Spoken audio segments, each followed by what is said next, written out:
Good morning, students. Myself D.K. Verma from Shanti Niketan Jubilee School, Motihari. Students, this is our second lecture class from Chapter 2 Federalism in Civics, class 10th.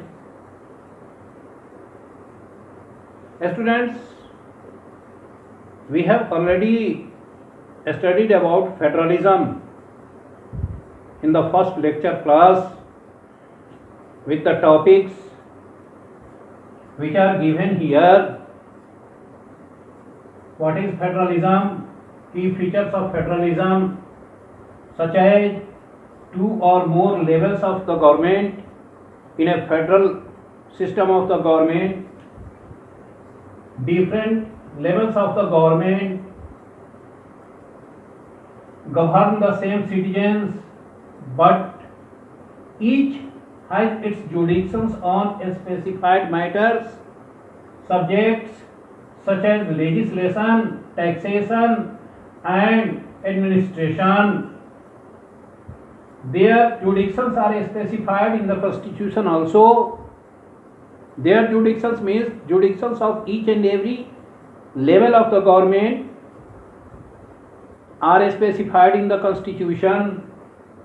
Fundamental provisions can't be changed unilaterally. We have also discussed about this very key feature of federation, means if on certain topics and important topics there are some chances of the changes in the Constitution, then those changes can be made only by the equal efforts of the central government and state governments, by making laws, by amending laws. Courts have the powers to interpret the Constitution and powers of each level of the government. Students, it is also a basic key feature of our federation. And sources of revenue are also specified in the Constitution under our federal system of the government. And after this, we have also studied about the objective of our federal system, and we have got that our federal system has dual objectives.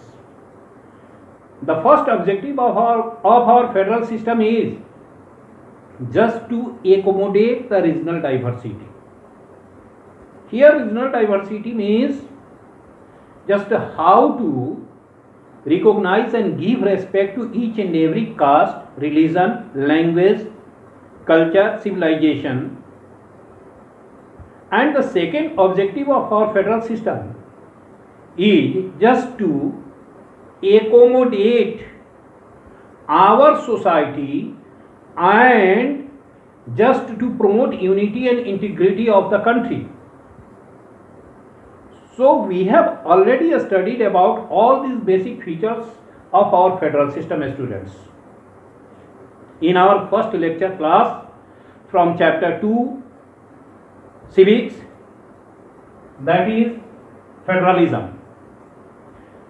But after this, in this very class, from the same chapter, from the same topic, we have to study some basic points. We have to study some basic subjects of study, students here, and they are coming together federation and holding together federation. Students, whenever we are discussing about federation, we come to know that in whole of the world federation is of two types, and they are coming together federation and holding together federation. Students, there are some basic differences between coming together federation and holding together federation. Whenever we come to know about basic features of coming together federation and holding together federation, students, we come to know about the historical backgrounds where these two different types of federation originated in whole of the world. So some certain historical backgrounds are responsible for the creation of these two different types of federations in whole of the world. Students, in today's lecture class, let us begin with these two different types of federations in whole of the world. The first one comes here as coming together federation. Students, coming together federation is a type of federation that is found in the USA, Australia and Switzerland. We have to know about the historical background where this very type of federation was created in those countries. Let us take an example from the USA.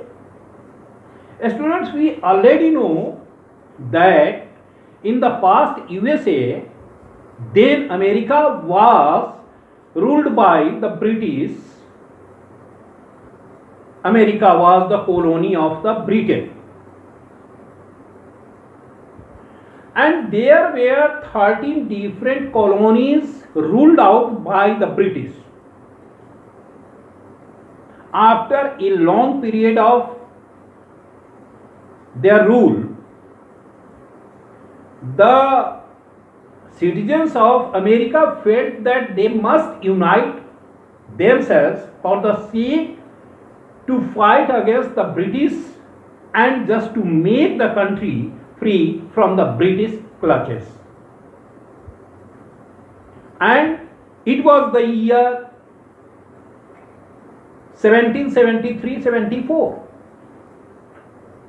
when all the people of the 13 different colonies of America got together for the sake of freedom from the British, because then America was the British colony. 13 different British colonies were established there, and they all got together. They organized themselves, fought against the British colony, and after their greater efforts, they became free from the British colony. Now there was a question how to form the nation, how to make the constitution of the country. So this very responsibility was also looked after by the people of America. One thing is very important here, students, just to know how USA was formed, United States of America. Then all the 13 colonies and their people got together, fought against the British rule and became free on the basis of their mutual understanding and support. That is why common efforts became fruitful for them,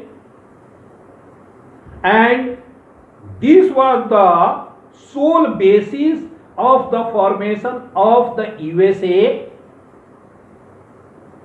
at that time. After the formation of the USA, it was made essential that all the states would enjoy equal powers, would work very nicely, and would have powers just as the powers of the central government. So in the coming together federation like the USA, States have got equal powers. They are as powerful as the central government and they have their own recognition. This is found in a coming together federation, students, like the USA. Switzerland and Australia are also examples of coming together federation. One thing is also very important here to tell you that in the USA, double citizenship is found there. And this double citizenship is related to the province as well as whole of the nation. Means a citizen of the USA can enjoy the citizenship of his own state as well as citizenship of the country both. So these two citizenship are found in the Constitution of the USA after the formation of the Constitution and including all important things there. So it is quite clear that in the coming together federation, states have got equal powers in the Constitution. They are as powerful as the central government. They have got their resources, powers in the Constitution to enjoy and work for the development. And in the USA, double citizenship is also found in the Constitution. So this clearly tells us that states in the USA have got not less position than the central government. This is the basic characteristic of coming together federation in the USA. And after that, students, we have to differentiate holding together federation from coming together federation. Students, this is the second type of federation found in some countries of the world. Holding together. As the word tells us that in the holding together federation, states have got less powers than the central government and central government has got more powers than the state governments. All the states in the holding together federation have not got the equal powers also. Some have got more powers than others. Others have got less powers than some others. And as a whole, all the states have got less powers than the central government. But here we have also to know about the historical backgrounds for the formation of holding together federation in some of the countries of the world. Let us take an example from India, students. In the holding together federation that is found in our country India, some states have got very little power or less powers than the central government. In the book of social science, these states have been defined as various constituent units. Here various constituent units means states as well as union territories. Students, it is quite clear that in a federal system of the government, there must be at least two levels of the government, central government and state governments, that we have earlier studied in details. But here we have basically to focus on what is holding together federation and where it is found in the world? The answer is very clear. Holding together federation is found in India, Spain and Belgium. Let us take an example from India and the historical background responsible for the formation of holding together federation in India. Students, we already know that India was ruled by the British for about 200 years, directly or indirectly. And whole of the system was made and applied in India as per the wish and aspiration of the British. But whenever India was about to become free, it was felt necessary, students, that some of the states which wanted to be free from India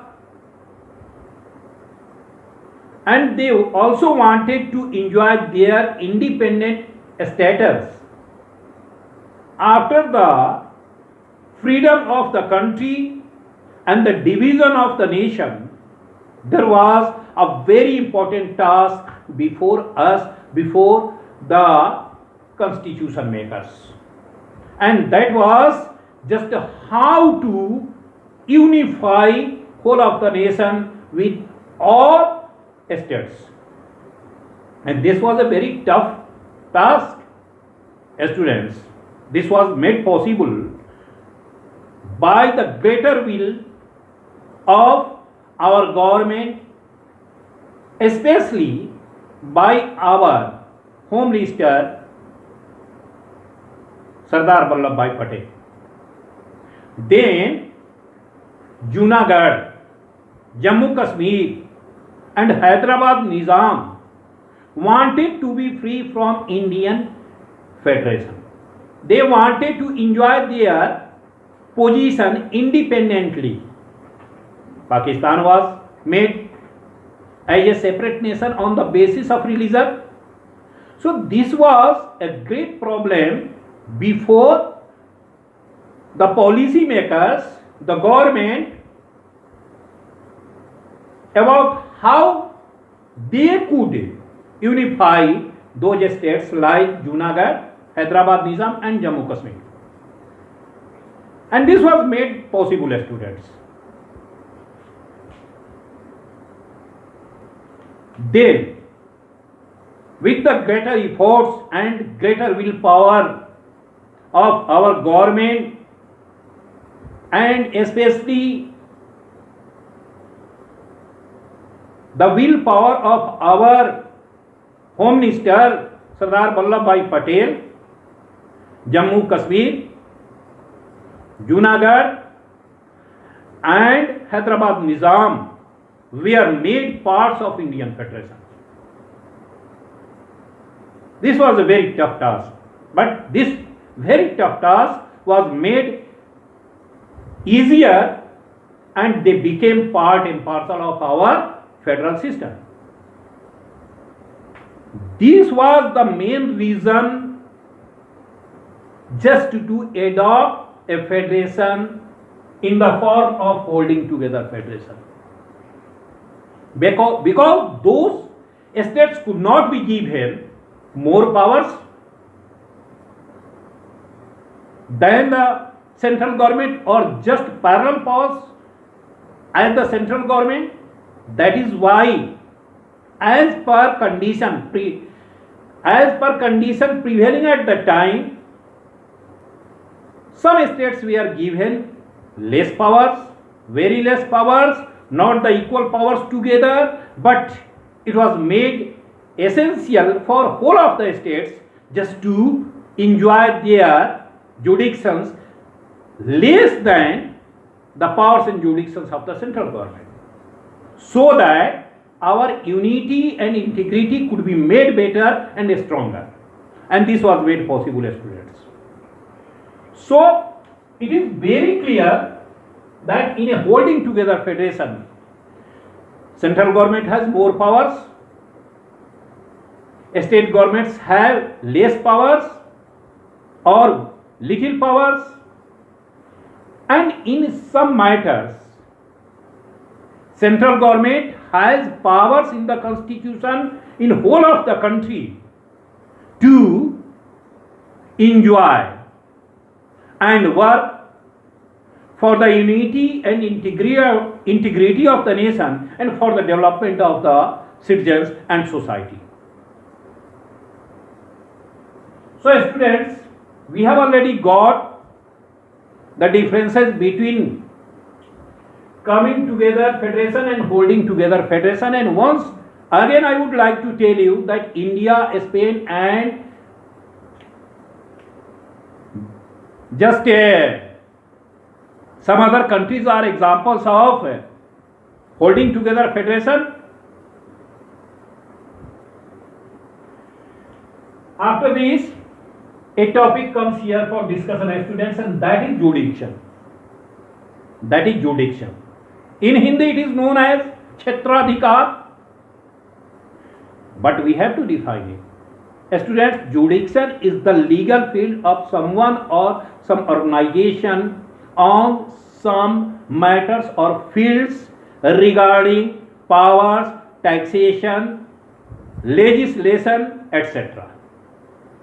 We have already discussed, students, about jurisdictions of the state governments as well as central government, and we have come to know that in the constitution central government have got more powers than the state governments on some subjects, and state governments have got little powers or less powers than the central government. So jurisdictions are the legal fields of work of a person, organization, government, etc. on some fields regarding legislation, taxation and administration, etc. In the constitution, jurisdictions of the central government are specified as well as jurisdictions of the state governments are specified. After this, students, we have to know about another topic that is very important for the discussion here, and that is what makes India a federal country. What makes India a federal country? After whole of the discussion from this chapter federalism, class 10th civics chapter 2, it is now quite clear that India is a federal country, but we have to prove legally how India is a federal country. Students, India is a federal country because in the constitution, in favor of our federal structure and system of the government, there have been made three important lists of work in favor of the central government, state governments, and these three lists are just like evidences to tell us that India is a federal country. And in this regard, we have to know about the union list. Students, in the constitution, there is clear description about union list, and as we all already know that in the union list there are 97 subjects of work in favor of the central government, and they are all important subjects. They are all important subjects for the central government in whole of the country. They are the subjects of the national importance, students. And on all those 97 subjects, only the central government can work and make laws in whole of the country.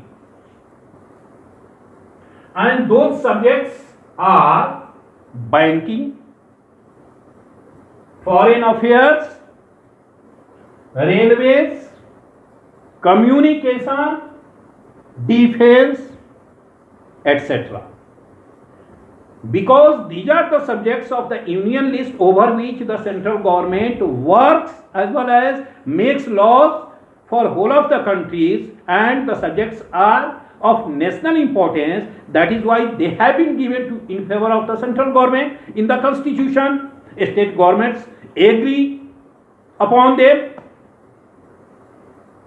So this is an evidence and example to tell us that as per the division of powers, these subjects are in favor of the central government. After that comes here a state list.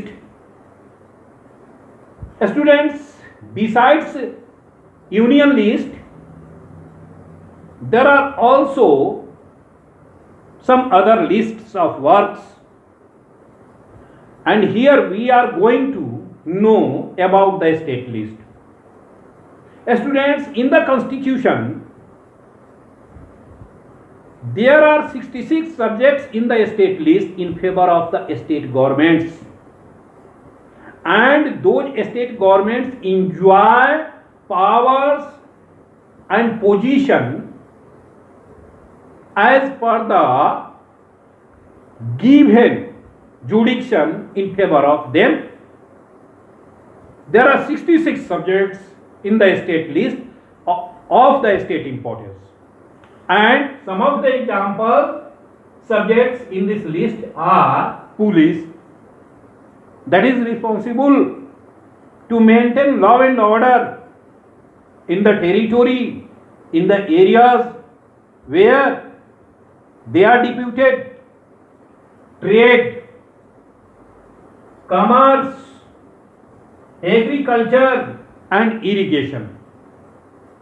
These are some important subjects in favor of the state list over which only state governments can work, can make laws regarding legislation, taxation and administration.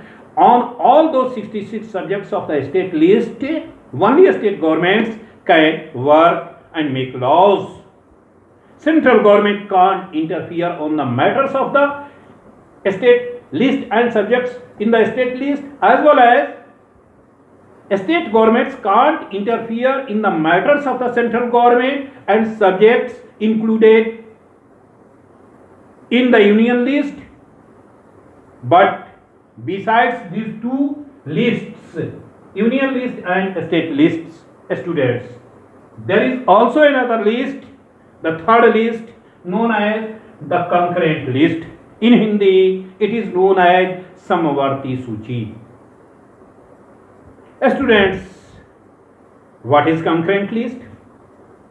Our constitution makers made this list very essential and included some of the important subjects of work under this list, such as forest, education, trade union, marriage, adoption and succession, in favor of both the levels of the government, central government and state governments. On the subjects of the concurrent list, not only the central government or the state government, but both levels of the governments can work together, can make laws, can do something. This has been made essential in the constitution on the subjects of the concurrent list in favor of the central government and state governments. Students, this very legal provision in the constitution in the form of union list, state list and concurrent list makes India a federal country. We have already got what is federalism, but here it has been proved very clearly that India is a federal country as per the legal description in the form of union list, state list and concurrent list, where the fields of work in favor of the central government as well as state governments have been clearly specified, which tell us that India is a federal country. That is another matter, that India is an example of holding together federation, but India is an example of federation of federalism. It is quite clear. And it is now very clear, students, after whole of the discussion, that India is a federal country. It is an example of holding together federation. It is different from coming together federation. And provisions made in the constitution to specify that India is a federal country are in the form of union list, state list and concurrent list. But one thing is also here just to tell you that besides these three lists, our constitution makers, students, felt that some of the left subjects were there which were not included in any of the lists given here, such as computer, internet. So it was made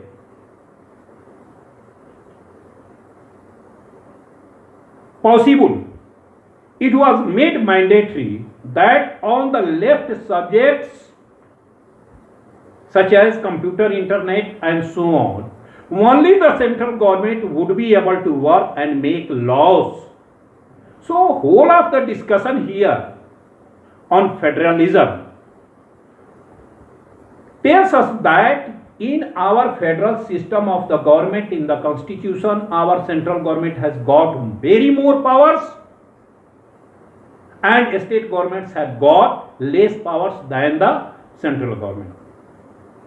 Because these legal provisions here in favor of the union government as well as state governments clearly tell us that India is a federal nation and all basic federal principles, structures, key features are found here in our federal structure. So in this class we have just to study about these topics only. The remaining topics, students, would be discussed in the next lecture class. Thank you very much. But one thing is very important regarding these topics. If you are getting any problem, you may put your problem on my mobile phone, that is 7654949143. I have already told you. So once again, students, you have to study about these things, and in the next class I would like to tell you